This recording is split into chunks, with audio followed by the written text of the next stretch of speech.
రాజన్న సిరిసిల్ల జిల్లా పట్టణ కేంద్రంలోని మార్కండేయ దేవాలయంలో మార్కండేయుని జయంతోత్సవాలు ఘనంగా నిర్వహించారు. ఈ ఉత్సవాలకు బీజేపీ జాతీయ కార్యదర్శి బండి సంజయ్ హాజరయ్యారు. ఆలయ అర్చకులు బండి సంజయ్కి పూర్ణ కుంభంతో స్వాగతం పలికారు. అనంతరం ఆలయంలో ప్రత్యేక పూజలు నిర్వహించారు. పట్టణంలోని పద్మశాలీలు తమ ఆరాధ్య దైవమైన మార్కండేయుని జయంతి ఉత్సవాలలో పెద్ద ఎత్తున పాల్గొన్నారు. ఆలయ అభివృద్ధికి తన వంతు సహకారం అందిస్తానని బండి సంజయ్ హామీ ఇచ్చారు.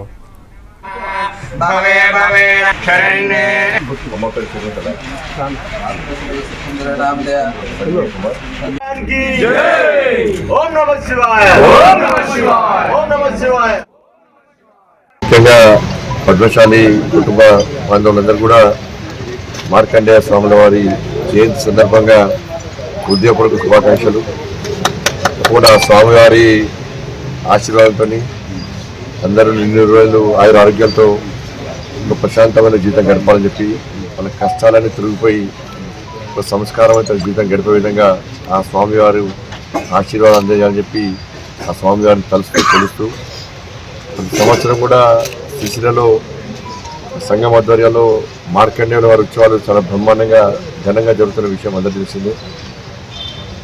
అది ఈసారి కొత్తగా దేవాలయ పునర్నిర్మాణం జరుగుతున్నాం అయినప్పుడు కూడా ఆ స్థాయిలోనే ఈరోజు ఉత్సవాలు నిర్వహించే ప్రతినిధులు చాలా సంతోషం. తప్పకుండా దేవాలయ నిర్మాణానికి హిందువులందరూ సహకరించాలి, అందరూ భాగస్వామి ఉండాలి.